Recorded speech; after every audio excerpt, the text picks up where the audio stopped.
Hi everyone, it's the new year and I'm back in the studio and trying to think about what's going to happen to get me started, get me doing some painting. You know, everybody goes through this. You have that kind of long wind down period before Christmas and then you kind of just kick back and relax if you can for maybe a week or a couple of weeks if you're lucky. And that momentum that you may have had in your work can just dissipate. What do you do when you get like that? When you have that loss of momentum, you've been winding down, maybe you were working on something before Christmas, but you kind of lost the flow of what you were doing. So how do you get that back? How do you build up that momentum again so that your creative energy can start to flow and you can kind of get back in the zone? So this is just going to be a quick video. I've just got 3 ideas for you that should help you get back moving again if you've had a bit of a slowdown. Before we get started, don't forget I've got my next online workshop coming up in March and that's booking now. I have live workshops this year, but a very limited number, and in fact the first one in April only has 4 spaces left. So if you're interested in coming along and working alongside me in a live setting, then have a look at that. I've also got my membership group, which is a constant source of inspiration, practical projects, an online community group, and that just goes on throughout the year. So if you're interested in any of that, please do check out the link that's here on the screen. Okay, so what do? You've had a bit of a slowdown. You're not quite sure what you're going to do. You've lost that kind of energy, you've lost the momentum a little bit. Nothing tragic necessarily, but just how do you get yourself back into your studio work? How can you ease your way back into it? And I've got 3 quick ideas that will hopefully help you out. So the first one would be to set yourself a simple project. For myself, I have an exhibition that I've been invited to join in as a group exhibition, and that's on in February. So it's not a whole exhibition, I don't have to put together a whole body of work. So I just want to do a couple of new paintings to add into some work that I've already got, and I've got a theme that I want to work on. So this is quite a good way of getting into it. It doesn't have to be an exhibition, you just need to set yourself a simple target, whether it's I'm going to work on this particular painting, and give yourself a theme to work on so that you know what you're doing. It's not just I'm going to get back in the studio and do some painting. It's something a little bit more targeted. So maybe it's something that you've been thinking about doing and you haven't resolved yet, or you haven't really worked on it. Something that you're interested in that maybe you haven't had the time or the chance to really explore properly. So why don't you set yourself a little project, something quite simple, not too complicated. It could even just be, I want to do a painting on this theme, something that you've been thinking about for a while, and that should get you going. It'll give you a little bit of focus, and I think that's really what this idea is about. It's just giving yourself just a little bit of focus so that you know the direction that you want to be going in. As I said, for myself, I've got this exhibition coming up, and I did an online workshop last year where I was doing large-scale paintings and talking about how to approach large-scale paintings.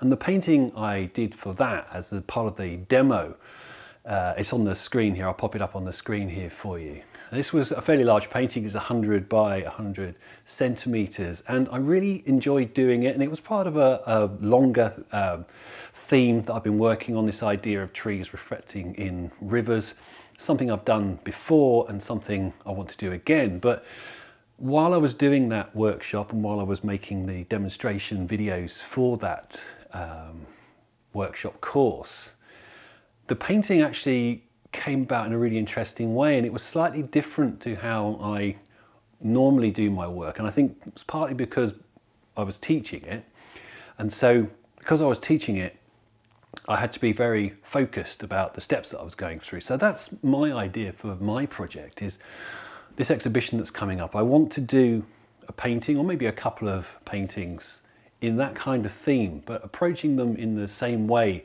that I did the demo piece for the workshop. This is quite a personal project. It's not too grand. It's just the idea of continuing to develop along a particular line, something that I've started, but I haven't really developed it too far as yet.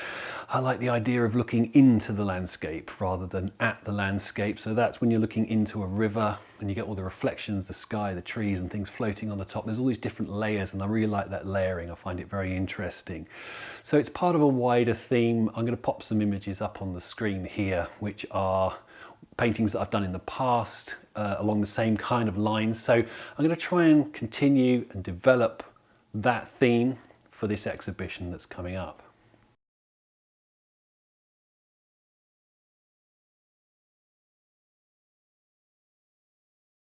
And it's not about repeating the painting or ending up with one that looks exactly the same, but I would quite like to try to repeat some of the processes that I went through while I was doing that workshop demonstration, because I actually found it quite interesting. It was a little bit more focused the way I was working, because I was having to explain each step as I went along, and I actually found that quite interesting, and it actually helped me understand my own painting a little bit better.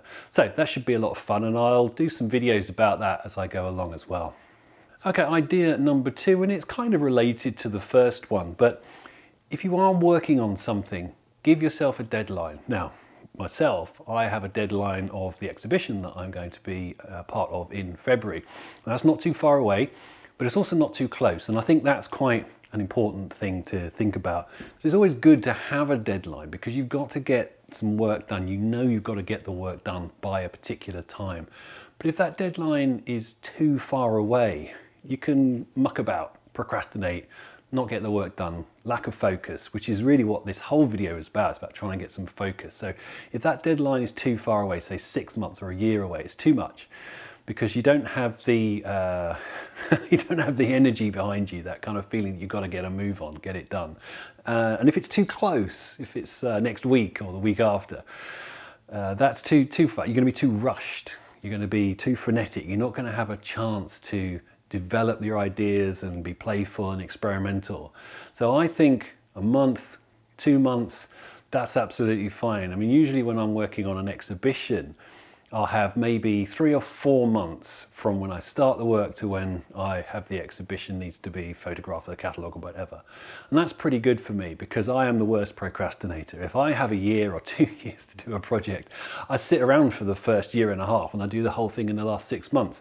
So it's good to have a deadline, but make sure it's close enough that you feel the impetus to get on with it, but not so close that you're too anxious and stressed about it. So you can enjoy doing the work, but you know you've got to get it done.